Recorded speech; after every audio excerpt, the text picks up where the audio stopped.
आपने 2001 में आई लगान फिल्म ज़रूर देखी होगी और ये भी सुना होगा कि वो इंडिया की पहली ऑस्कर नॉमिनेशन मूवी थी, पर वो जीत नहीं पाई क्योंकि इस फिल्म को लगान की जगह ऑस्कर मिला था। ये स्टेफनी जोइंग की ज़िंदगी पर आधारित एक सच्ची कहानी है। तो चलिए कहानी की शुरुआत करते हैं। तो यहाँ समय चल रहा है 1930 का और जगह है जर्मनी, जो उस समय की सबसे खतरनाक जगहों में से मानी जाती है, क्योंकि ये समय है हिटलर की हुकूमत का, जहाँ इंसानियत नाम की कोई चीज़ नहीं बची है। ज्यूस को मारा जा रहा है और उनके घर वालों को जॉब से निकाल दिया गया है और इतनी बुरी नौबत आ गई है कि उन्हें अपना देश छोड़कर कहीं और भागना पड़ रहा है, क्योंकि अगर वो जर्मनी में रहे तो वो अपनी जान से हाथ धो बैठेंगे। इन्हीं में से एक यहूदी रेडक्लिफ फैमिली है, जिसमें स्टेफनी नाम की एक लड़की भी है। अब एक दिन उसके डैड वॉल्टर, जो कि एक पेशे से नामी वकील थे, उन्हें ज्यूस की वजह से काम से निकाल दिया जाता है। तो वॉल्टर को समझ आ गया था कि अब वो यहाँ पर नहीं रह सकते, क्योंकि ये तो बस एक शुरुआत है, और उन्हें अंदाज़ा हो गया था कि आगे जाकर ये चीज़ और ज़्यादा भयानक मोड़ लेने वाली है, क्योंकि हिटलर और उसके लोग ज्यूस से नफरत करते हैं और वो जब चाहे उन्हें मार सकते हैं, उन्हें घरों को जला सकते हैं। और इसलिए उसे और उसकी फैमिली को यहाँ से जल्द किसी और देश जाना होगा। लेकिन स्टीफनी को ये चीज़ बिल्कुल पसंद नहीं आई थी, क्योंकि जर्मनी उसका देश है, वो यहीं पैदा हुई है। लेकिन यहाँ के लोग आखिर उसे क्यों नहीं जीने दे रहे हैं, उसे यहाँ रहने क्यों नहीं दे रहे हैं। उस समय पर वो सिर्फ 10 साल की है और उसे लग रहा है कि शायद उसके डैड का ट्रांसफ़र हो गया है, तभी वो ये जगह छोड़ कर जा रहे हैं। उसे इस बात का ज़रा भी अंदाज़ा नहीं है कि इस देश का क्या हाल हो गया है। एक राक्षस बैठा हुआ है जो सब कुछ बर्बाद करता जा रहा है। अब कुछ समय के बाद वॉल्टर अफ्रीका आ जाता है, जो कि उस समय पे एक पिछड़ा हुआ देश माना जाता था। लेकिन उसके अलावा और किसी देश जाने की उन्हें अनुमति नहीं थी, क्योंकि सारे देश जानते थे कि जो भी हिटलर के दुश्मनों को रखेगा वो उसे तबाह कर डालेगा। अब वॉल्टर को वहाँ एक फॉर्म में मैनेजर की नौकरी मिल जाती है। ये काम उसे सूट नहीं करता, पर यहाँ उसकी मजबूरी है। फार्म का मालिक, जिसका नाम मॉरिसन है, उसे वहीं गांव में रहने के लिए घर भी दे देता है। जिसके बाद वॉल्टर अपने पूरे परिवार को एक लेटर लिखता है कि उसे यहाँ एक घर और एक अच्छी नौकरी मिल गई है, आप सारे लोग यहाँ पर आ जाओ। पर उसके माता पिता और उसकी बहन को अभी भी लग रहा है कि जर्मनी के हालात ठीक हो सकते हैं, इसलिए वो वहीं रहने का फैसला करते हैं। पर वॉल्टर की वाइफ और उसकी बेटी ट्रेन से अफ्रीका आ जाते हैं, क्योंकि यहाँ वॉल्टर को उनकी ज़रूरत थी।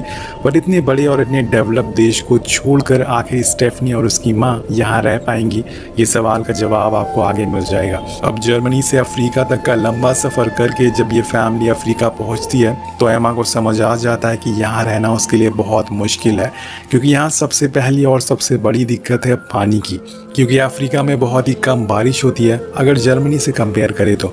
और दूसरी चीज़ यहाँ के मच्छर, वो जर्मनी में नाजियों से तो बच के यहाँ आ गए थे, पर यहाँ अफ्रीका के मच्छरों से नहीं बच पाएंगे, जिसका शिकार वॉल्टर भी हो चुका है। जब वो यहाँ शुरुआत में आया था तो इन मच्छरों ने उसकी जान लेने वाली हालत बना दी थी।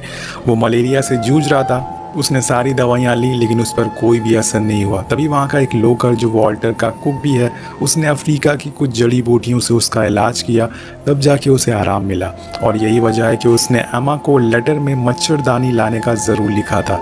अब बीच रास्ते में एमा देखती है कि जानवर प्यास के मारे मर रहे हैं। उसे ये सब देख के बहुत ही अजीब लगता है और वो बहुत ही ज़्यादा डर भी जाती है, लेकिन वो ये सब अनदेखा करके आगे बढ़ जाती है। अब वॉल्टर अपनी फैमिली से मिलके बहुत ही खुश होता है, पर स्टेफनी को ये जगह कुछ खास पसंद नहीं आती।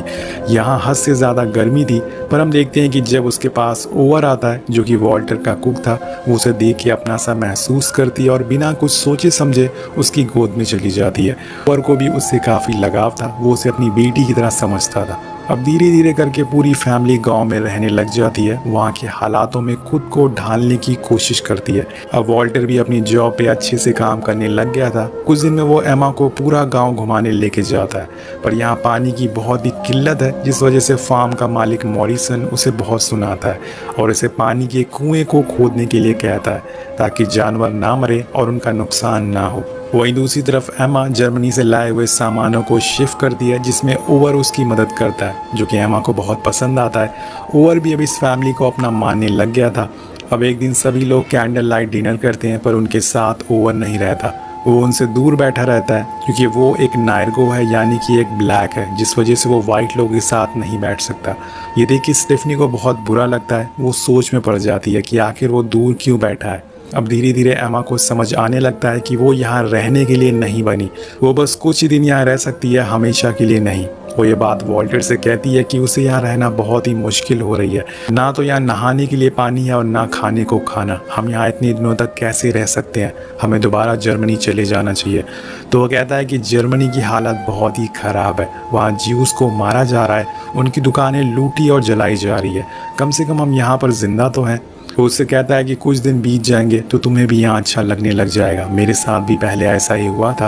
अब वहीं दूसरी तरफ स्टेफनी को ये जगह धीरे धीरे पसंद आने लग गई थी। उसका टाइम ओवर के साथ ही बीतता था, वो उसके साथ खेलती, उसके साथ घूमती और ओवर उसे पूरे गांव घुमाता था, वहाँ के रिवाजों और लोगों के बारे में उसे पूरी जानकारी देता था, जो कि वो काफ़ी अच्छे से सुनती थी और इसे एंजॉय करती थी।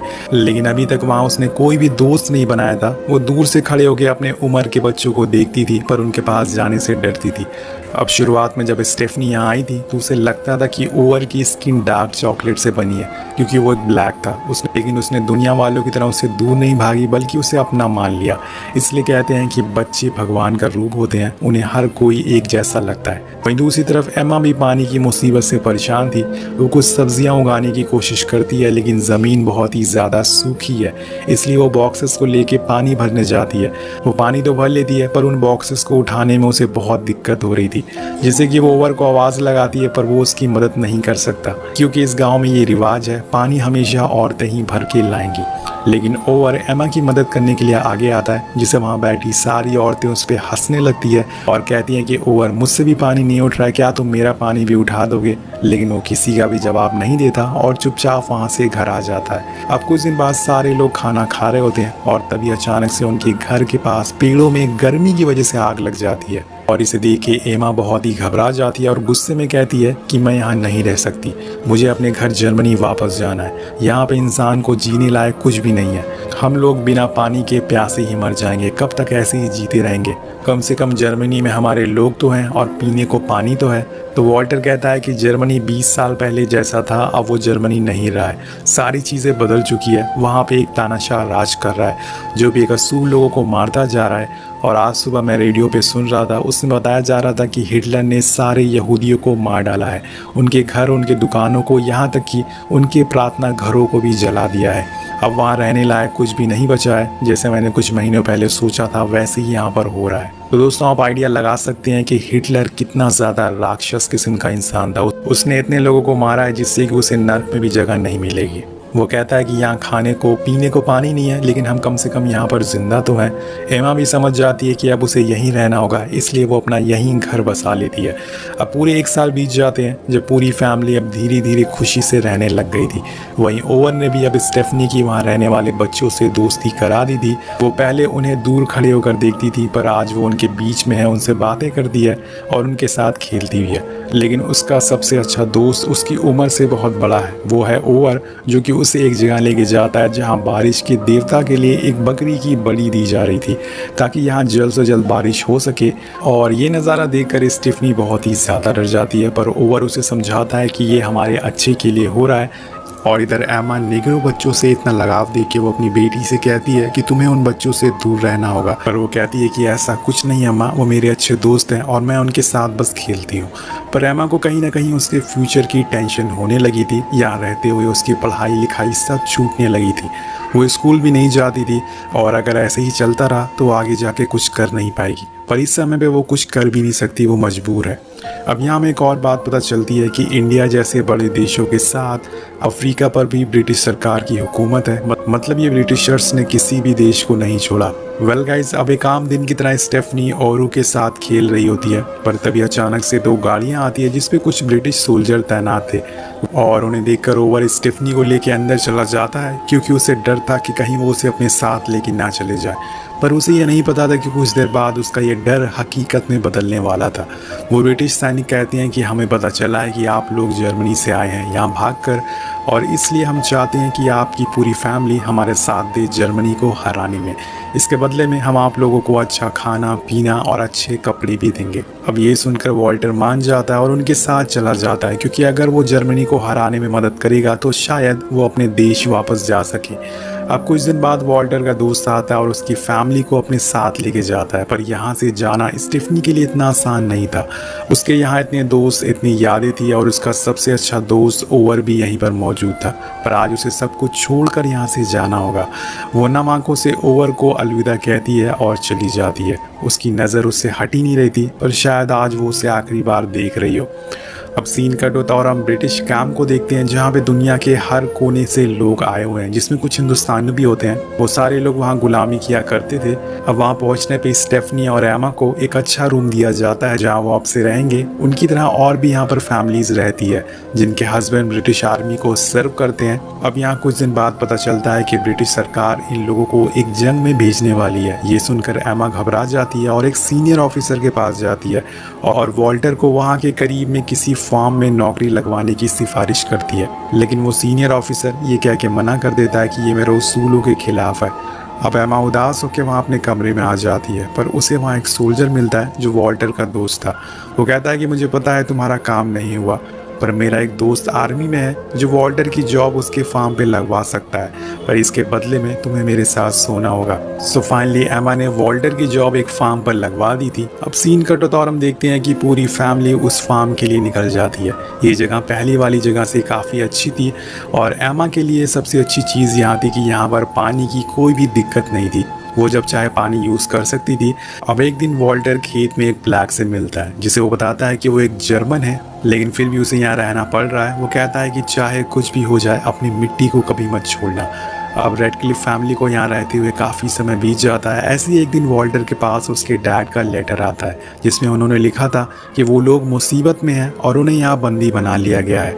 हिटलर ने सारे बॉर्डर बंद कर दिए हैं और बोलते हैं कि मुझे पहली बार यहाँ पर डर लग रहा है कि हमारे साथ क्या होने वाला है। वहीं अगले दिन हम देखते हैं कि ओवर इन लोगों को ढूंढते ढूंढते इनके घर आ जाता है और बताता है कि मुझे पता चला है कि आप लोगों को एक कुक की ज़रूरत है। वो सारे लोग उसे देखकर बहुत खुश होते हैं और ख़ासकर स्टेफनी, उसे उसकी बहुत ही ज़्यादा ज़रूरत थी।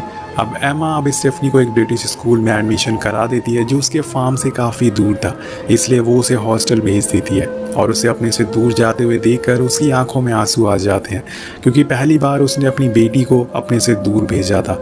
जिस स्कूल में स्टेफनी का एडमिशन हुआ था वो एक ब्रिटिश स्कूल होता है और स्टेफनी वहाँ के स्टूडेंट से काफ़ी ज़्यादा तेज़ होती है पढ़ाई में, और इसे खुश होकर वहाँ के प्रिंसिपल उसे एक स्टोरी की बुक भी गिफ्ट करते हैं। इधर हम देखते हैं कि एक दिन एमा के पास एक लेटर आता है जो कि उसकी माँ का था, जिसमें उन्होंने लिखा था कि हमें अब पोलैंड भेजा जा रहा है, लेकिन तुम डरना मत, सब कुछ यहाँ पर ठीक हो जाएगा।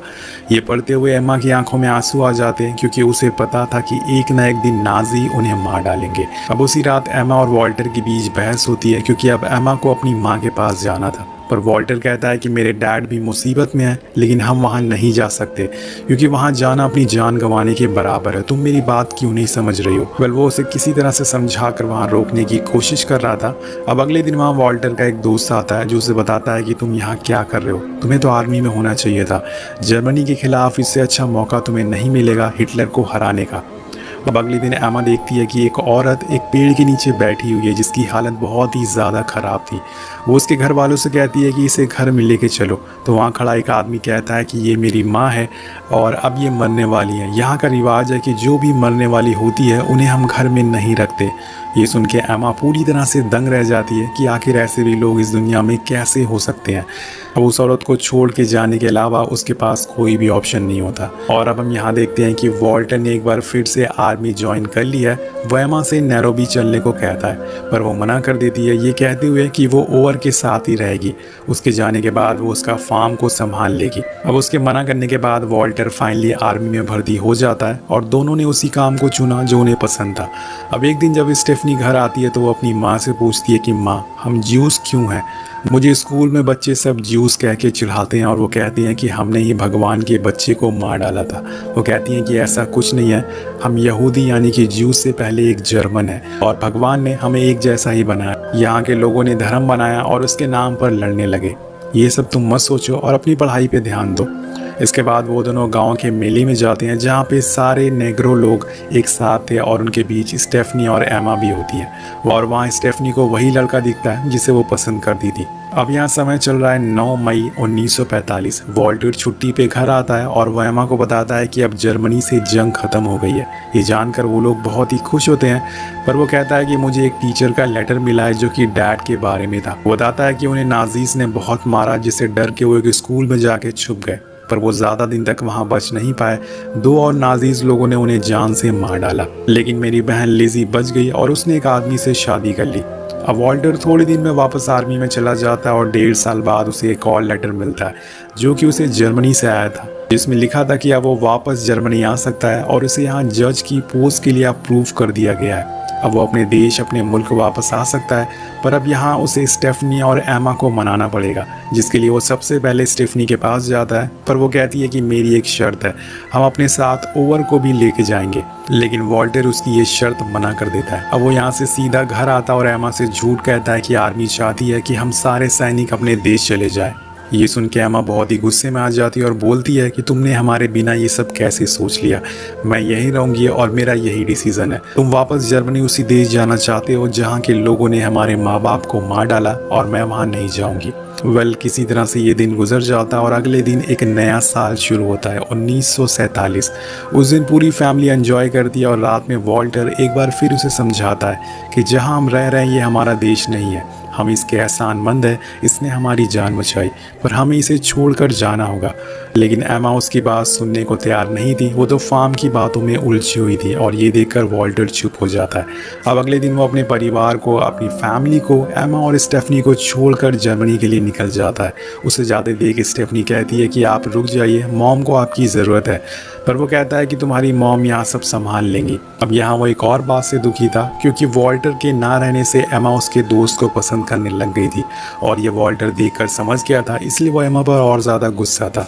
अब वो स्टेफनी को रोकने से भी नहीं रुकता और जाने लगता है, लेकिन तभी बीच रास्ते में उसकी जीप पे कुछ टिड्डे आके चिपक जाते हैं। जब वो बाहर निकलता है तो देखता है कि टिड्डों का झुंड गांव की तरफ आ रहा है। सारे लोकल्स लोग चिल्ला चिल्ला के अपने आसपास लोगों को बुलाते हैं और एमा भी भागते हुए अपने खेतों में आ जाती है। उन लोगों को परेशान देखकर वॉल्टर से रुका नहीं जाता, वो बिना कुछ सोचे समझे उनकी मदद करने चला जाता है। वो सभी मिलकर टिड्डों को भगाने लगते हैं क्योंकि वो सारे अनाज को खा रहे थे। उसे मदद करता हुआ देखकर एमा बहुत ही खुश होती है कि वो उसे छोड़कर वापस नहीं गया। अब रात होने पे वो वॉल्टर को प्रेगनेंसी के बारे में बताती है और बोलती है कि मुझे बहुत अच्छा लगा कि तुम हमारे लिए रुके, पर अब मैंने फैसला कर लिया है कि हम तुम्हारे साथ जाएंगे जर्मनी, क्योंकि तुम्हारे अलावा हमारे लिए और कोई अच्छा सोच नहीं सकता। ये फैसला एमा के लिए बहुत ही मुश्किल था, पर ये उनका देश नहीं है, उन्हें कभी न कभी तो यहाँ से जाना ही होगा। अब एक रात जब वॉल्टर ओवर के कमरे में जाता है तो देखता है कि वो चुपचाप बैठा हुआ है। वो उसे पूछता है कि तुम यहाँ क्यों बैठे हो, तुम्हारे साथ क्या हुआ? तो वो बताता है कि कल मैं यहाँ से जा रहा हूँ, हमारे धर्म में एक रिवाज है कि एक बार आदमी को सफारी डिजर्ट पे जाना होता है। अब वॉल्टर ये बातें सुन के उसे एक तोहफे में रस्सी देता और कहता है कि इसे रख लो, ये तुम्हें हमारी याद दिलाएगा। लेकिन ओवर कहता है कि आप लोग हमेशा मुझे याद रहोगे, आप लोगों से मैंने बहुत सारी चीज़ें सीखी है। अब ये सब बातें स्टेफनी सुन लेती है और अगले दिन जब ओवर जाने वाला होता है तो वो उसके पास आती है और उसे गले से लगा लेती है, सेम उसी तरह से जब उसने पहली बार उससे मिली थी। स्टेफनी और ओवर का एक अनोखा रिश्ता था जो कि सबसे अलग था। जब वो केन्या आई थी तो यहाँ उसे कुछ भी अच्छा नहीं लगता था, तब उसका सबसे पहला दोस्त ओवर था और उसने अपना पूरा बचपन उसके साथ बिताया था, पर आज वो उसे हमेशा के लिए दूर जा रहा है। उसे जाते देखकर वो रोने लगती है, पर हर किसी को एक ना एक दिन अपनों से दूर जाना ही होता है, यही सच्चाई है। गाइस, थोड़े दिन बाद ये लोग जर्मनी के लिए निकल जाते हैं। बीच रास्ते में जब उनकी ट्रेन रुकती है तो एमा बाहर केला बेच रही एक औरत से कहती है कि मैं बहुत गरीब हूँ, मेरे पास पैसे नहीं है, क्या तुम मुझे केले दे सकती हो? तो वो लेडी उसे बिना पैसों के ही केला दे देती है। यहाँ में दिखाया जाता है कि चाहे इंसान कैसा भी हो दिखने में, उसे आप उतनी ही इज्जत दे जैसी कि आप औरों को देते हैं, जिसके बदले में वो इंसान आपको अपना दिल निकाल कर भी दे सकता है। एमा उसके हाथों को कुछ इस तरह से छूती है जैसे कि वो किसी को आखिरी विदाई दे रही हो, और ये आखिरी विदाई उसने अफ्रीका को दी थी। उसने जो यहाँ सालों तक रह के यादें बनाई थी उससे दी थी। इसी के साथ ये खूबसूरत कहानी यही ख़त्म हो जाती है। तो इस कहानी में आपको एक चीज़ पता चल गई होगी कि आप दुनिया के किसी भी कोने में क्यों न चले जाएं, महंगी से महंगी जगह पर क्यों न चले जाएं, आपको जो सुकून चाहिए वो आपको अपने घर, अपने देश में ही मिलेगा। तो यही कहानी ख़त्म हो जाती है। आपको ये कहानी कैसी लगी?